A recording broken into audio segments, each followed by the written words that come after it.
Welcome back to Cinema Bucket List, the show where we work our way through the 1001 movies you must see before you die, a growing list of 1,245 must-watch films for all cinephiles. As always, I am Mike, returning with 10 more films from the list.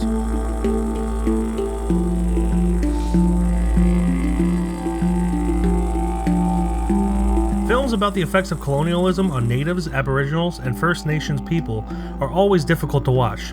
Not only do they shine a light on the events that are seldomly talked about, especially in the US, but they're often filled with incredible cruelty in ways that transcend violence. This film about the Australian government removing so-called half-caste children from their Aboriginal mothers, with the sole intent on controlling their lives for generations until they are eradicated, is a whole new kind of evil. While the very existence of this movie is a stark reminder of the horrible things mankind has done, it is also a celebration of determination. 3 young girls traversing the Australian wilderness in order to return home is truly inspiring. I'm keeping it on the list. Let's go to Mika. Get your train to Walloona. They see us, they'll catch us. Can't stop now. Must keep going. We're nearly there.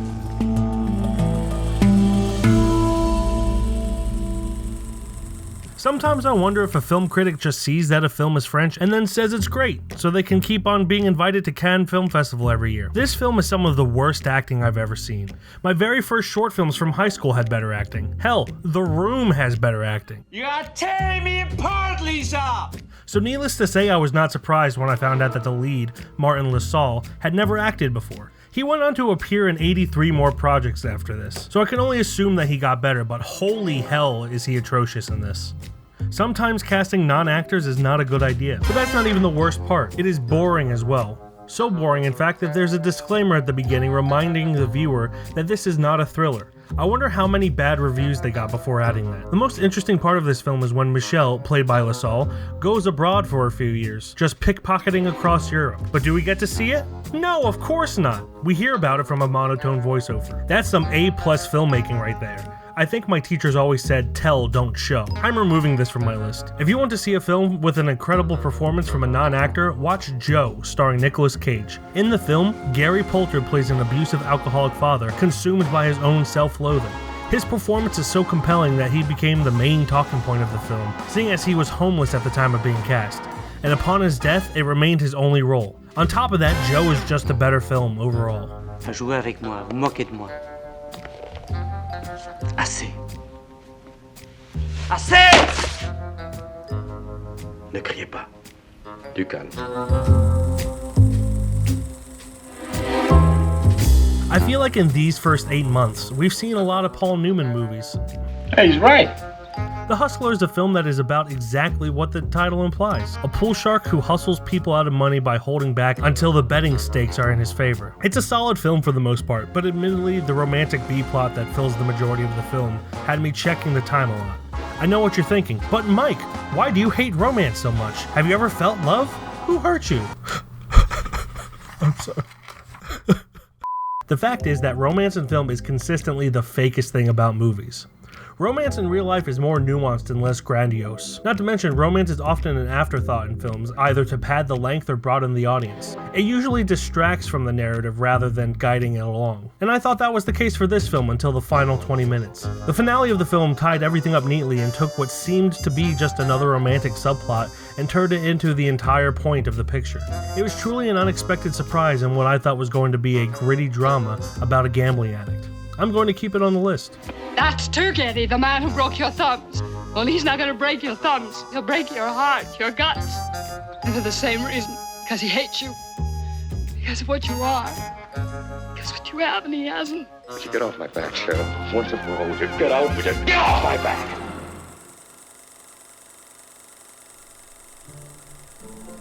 The fact that this film was even made is a feat within itself. It's no secret that 1950s Hollywood was unaccommodating to any film that didn't have a primarily white cast. But to have a 50s-style musical based on a 19th century French opera and has an entirely black cast, I personally was surprised to see that this film actually exists. As I just stated in the last segment, I am not a fan of romantic films, and this suffered from a lot of the same tropes most romances have that I hate. But it also had a tragic element toward the end, which definitely knocked it a whole star up for me. And with Otto Preminger funding this film almost entirely by himself, there is an element of passion to it that cookie-cutter romances lack. and I can't help but admire that. My only complaint is that the lyrics of the songs had a hint of racial stereotyping in them, with characters singing with improper grammar like I is, you is, they is, there is, dis is, that so many less respectful stories use. And while there are definitely people who speak that way, none of the characters in this spoke that way when there was no music. It's just a questionable choice in my opinion. It's a nitpick for sure, but it was distracting. Regardless, this stays on the list. Don't say I didn't tell you true. I told you truly, if I love you, that's the end of you.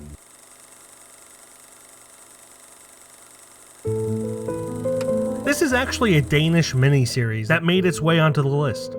With 2 seasons released in 1994 and 1997 respectively, and a third on its way, the entry in the book doesn't give any clarification on whether only the original season from 1994 is included or if both are.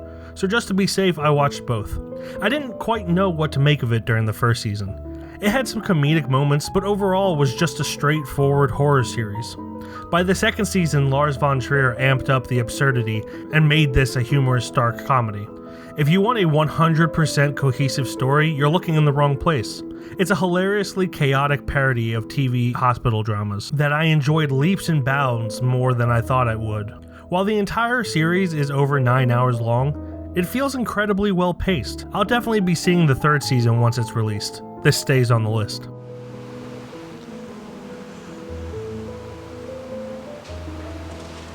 Hvis man bare bevæger sig meget langsomt, så går det ikke i gang. Jeg skal nok få fat på dig. Svensker! I tried so hard to like this movie. I love the concept of religion becoming abusive and violent when you follow imperfect humans, and I really like the design of the film, but as most movies that fail to impress me on this list, this Brazilian film suffers from major pacing issues. The characters move so slow that it becomes more laughable than suspenseful, and it especially dragged towards the end. I would remove it and replace it with Embrace of the Serpent. This incredible Colombian film, directed by Ciro Guerra, is an intense film that shows what happens when Christian zealots clash with what few remaining South American tribes there are, in a style that combines Heart of Darkness with 2001: A Space Odyssey. It's a remarkable film. Não adianta mais nada. Meu destino está tão sujo que nem todo o sangue do mundo pode lavar.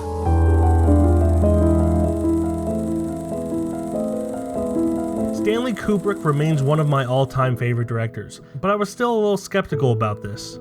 Everything I had heard about it focused on the sexual aspect in a way that seemed a bit lowbrow compared to what I was used to from him. But I was pleasantly surprised with the mystery thriller aspect of it. Despite being surrounded by exorbitant wealth, there was an element of grit lying within the seedy streets of New York. The performances and writing were great, but I felt some parts got too bogged down by unnecessary details, such as how he got to and from the orgy. Also, a woman getting upset because her husband trusts her is the most ludicrous thing I've ever heard. Even if she was holding a secret she had for so long, it just seems shoehorned in to get the plot moving. Regardless, I liked it enough to keep it on the list. You've never been jealous about me, have you? No, I haven't. And why haven't you ever been jealous about me? Well, I don't know, Alice.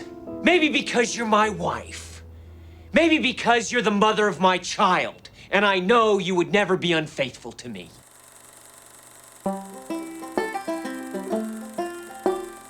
Muppet movies always feel like a Hollywood time capsule. They're always filled with cameos by big names from the era and usually reference several movies as well. The first Muppet movie is no exception. Following the origin of our beloved puppet icons, this film follows Kermit the Frog as he leaves his swamp in order to become a big Hollywood star, meeting several recognizable characters along the way. I don't know anyone who dislikes the Muppets, and if you told me you did, I wouldn't believe you. That's not to say they're not capable of a flop, it's just that they're so iconic. This film stays on the list. But all my life, I wanted to own 1,000 frog-leg restaurants, and you're the key, Greenie. Yeah, well, I've got a dream too, but it's about singing and dancing and making people happy. The kind of dream that gets better the more people you share it with. And, well, I found a whole bunch of friends who have the same dream.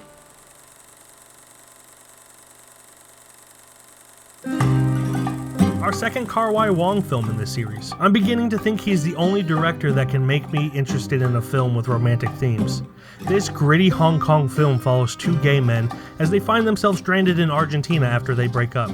Their unfamiliarity with their surroundings adds attention to their already tumultuous relationship, and the two combine for a feeling of loneliness that contradicts the English title. Both Leslie Cheung and Tony Leung deliver outstanding performances as the on-again, off-again lovers. And as usual, the colors and cinematography of Wong's films captured by frequent collaborator Christopher Doyle are breathtaking. I really enjoyed this film, so I'm going to keep it on the list. 嗰晚我又撞返何寶榮，我冇諗過同佢由頭嚟過，我只係想返香港。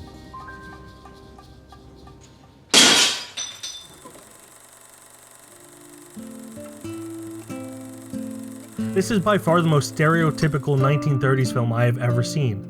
Before this, I thought the whole "listen here, see" voice was an exaggeration, but it turns out that through either seeing this film, or in my case a parody from a children's cartoon, we were all familiar with Edward G. Robinson's character from this film. Opening with a popular Bible verse that says, "Those who live by the sword die by the sword," the whole film follows just that, the rise and fall of a mob boss who uses violence to get his way. It's not a unique theme, even for the early days of cinema, but it's compelling enough to have kept me interested, and some of the characters are portrayed beautifully by the actors. I enjoyed this, so I'm keeping it on the list. Funny guy, ain't you, Flaherty? Well, you ain't got much longer to laugh. I'm coming after you, see, and I'm going to put one in your dirty hide for every lying crack that you made about me in the paper, see? I'm going to show you who's going to finish up in the gutter. I'll show you. And that does it for episode 8 of Cinema Bucket List. My favorite film from this episode was The Kingdom. Have you started working your way through the list? How many have you seen? What did you think of the films featured in this video, and what was your favorite? Comment down below to share your thoughts, and if you feel so inclined, feel free to like and subscribe. As always, I am Mike, and I will be back next month with at least 10 more films from the 1001 movies you must see before you die. See you then.